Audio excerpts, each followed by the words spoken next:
नमस्कार साथियों, जय माँ आई माता बिलाड़ा।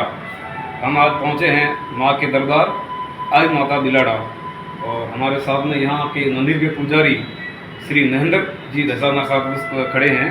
तो महेंद्र जी महाराज जी हमें थोड़ी माता के बारे में पूरी जानकारी देंगे कि आई माता बिलाड़ा का मंदिर कब बना, माता जी कहाँ से आए थे, इसके बारे में पूरी जानकारी देंगे ताकि आप भी इस जानकारी को जान सको।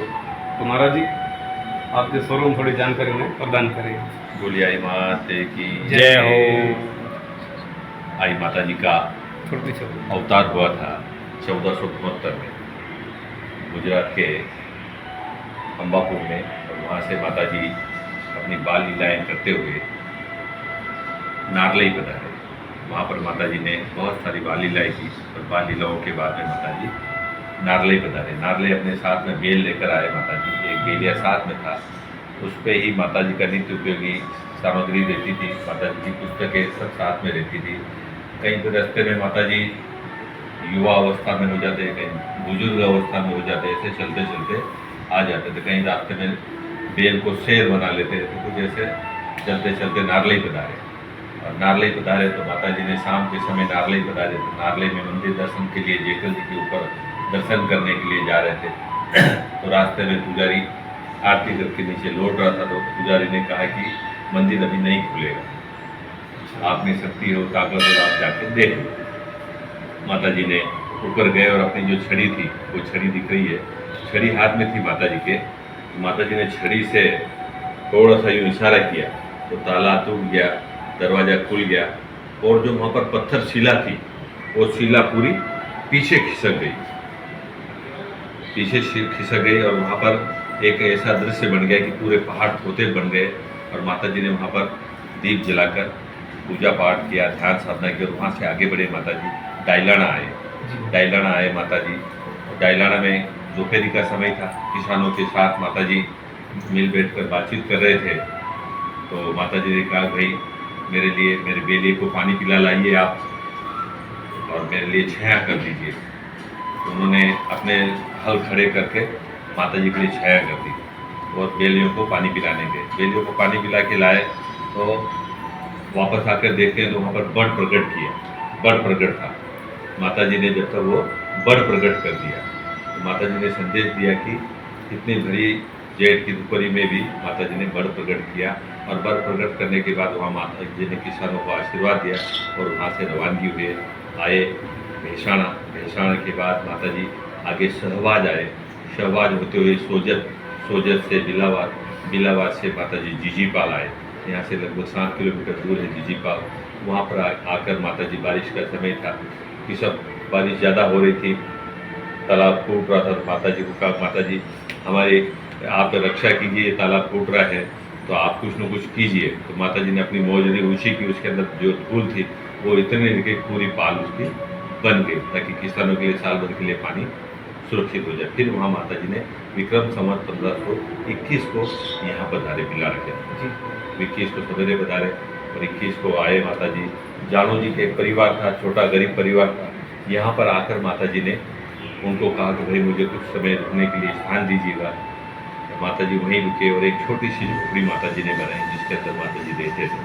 धीरे धीरे माता जी और माधव जी की, जानो जी की पत्नी के साथ अच्छी दिल मिल गए, और मिलने के बाद फिर यहीं पर माता जी ने डेरा जमा लिया। और माता जी ने विक्रम संवत 1525 को अखंड ज्योति प्रज्वलित की, जो आज अमर ज्योति के नाम से जानी जाती है। और अखंड आज तब से माता जी के हाथ से जलाई हुई ये अमर ज्योति आज भी प्रज्वलित है। और आज तक माता जी के भक्त लोग अपने घरों में ज्योति ले जाते हैं, मंदिरों में ज्योति ले जाते हैं यहाँ से, और मंदिरों में यहीं से सभी दूर ज्योति जाती है। और एक मुख्य बात ये है कि जब माता जी ने पूरी लीलाएँ यहाँ पे की, और लीलाएँ करने के बाद में माता जी ने देखा कि इस पंथ को आगे बढ़ाना, धर्म को आगे बढ़ाने के लिए माता जी ने एक धर्म रथ बनाया। बेल, जिसे अपन बैलगाड़ी कहते हैं, ऐसी बेल बनाई माता जी ने, जो बेलियों से चलती है, उसका नाम बेल अपन बोलते हैं। तो माता जी ने बेल का रथ बनाया। उस वृद्धावस्था थी, माता जी उसी में बैठकर गांव-गांव भ्रमण करते थे, दिशा निर्देश देते थे, सभी भक्तों को सुबह शाम प्रवचन देते थे, और उनका जीवन कैसे उच्च स्तर पर पहुँचे ऐसी माता जी विधाएँ बताते थे। माता जी ने धर्मरथ बेल बनाया। उसके बाद में माता जी ने सोचा कि और इसको आगे बढ़ाने के लिए हमें और कुछ करना चाहिए। तो माता जी ने उसी जानो जी के तीसरी पीढ़ी को 3 पीढ़ी तक उन्होंने परीक्षा ली माता जी ने कि हाँ ये आई पंथ का काम कर सकते हैं, आई पंथ को आगे बढ़ा सकते हैं।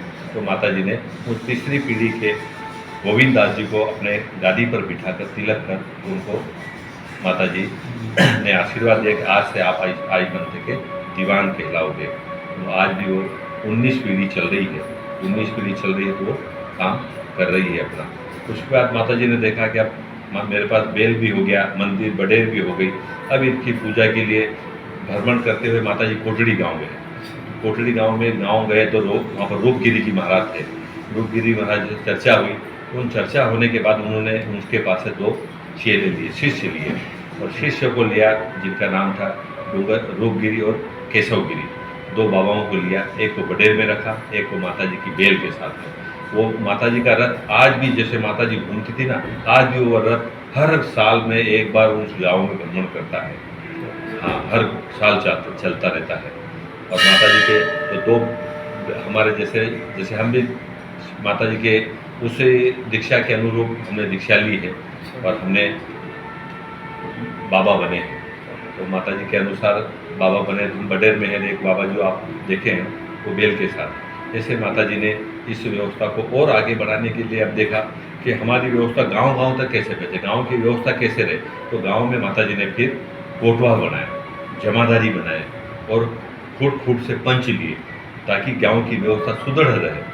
इस प्रकार से माता जी ने आई पंथ के 5 स्तंभों के माध्यम से इस पंथ को जीवित रखा और बनाए रखा। आज 550 वर्ष से अधिक हो गए हैं। तो माता जी की व्यवस्था निरंतर चल रही है, माता जी के आशीर्वाद से चल रही है। जब माता जी का अंतिम समय आया, माता जी जाना चाहते थे कि अब मुझे जाना है, मेरी व्यवस्था संपूर्ण हो गई है, अब कार्य सब संपूर्ण हो गए हैं। तो अब माता जी ने कहा कि ये दरवाज़ा आप बंद कर लीजिएगा, दरवाज़ा बंद कर लीजिएगा और मैं पूजा पाठ ध्यान साधना करूँगी। और 7 दिन बाद आप दरवाज़ा खोलना। माता जी पूजा पाठ के लिए बैठ गए। भक्तों बाहर बैठकर भजन कर रहे हैं, कीर्तन कर रहे हैं। 2 रोज हुए, 4 रोज हुए। भक्तों के मन में जिज्ञासा हुई कि माता जी के लिए न तो हमने जल रखा है, न कुछ भोजन रखा है, क्या करें क्या करें। 5वें दिन सभी भक्त दरवाज़ा खोलते हैं तो माता जी यहाँ पर अदृश्य मिलते हैं। उनके वस्त्र, चीटियाँ और नारियल जो पूजा के थे वो यहीं पर प्राप्त होते हैं। जब भक्तों ने अरदास की माता जी ने, तो आकाशवाणी होती है कि जब तक इस अखंड ज्योति के अंदर केसर का रूप आता रहेगा तब तक मैं यहाँ पर विद्यमान रहूँगी, आप मुझे केसर ज्योति के रूप में दर्शन कीजिएगा। अंत समय में माता जी अपने शरीर को ज्योति के रूप में समाहित कर लिया, पूरे शरीर को ज्योति बनाकर अखंड ज्योति के अंदर समाहित कर दिया। और तभी से यहाँ पर अखंड ज्योति और ये माता जी की गादी पाठ की पूजा होती आ रही है। और इसी पर गादी पर बैठकर माता जी पूजते हैं। तो लोगों के अंदर भ्रम संशय रहता है कि ये गादी पाठ कैसे आया, कहाँ से आया। तो अपन देखते हैं दुर्गा सप्तशती पढ़ते हैं। दुर्गा सप्तशती में माता जी के 108 नाम है, दुर्गा माता जी के 108 नाम है। उसमें 40वां नाम है पाटला वाली लाल कपड़ा। पाट है, पाट के ऊपर लाल कपड़ा बिछा हुआ है। माता जी ने जो कुछ किया है शास्त्र सम्मत किया है, सनातन के अनुरूप कार्य किया है। बोलो आई माते की जय हो। अखंड ज्योति महाराज जी का आभार। जैसे महाराज जी ने जानकारी दी, आप भी इस मंदिर को जाने और दिलाड़ आए महाराज के दर्शन करने के लिए। जय माता।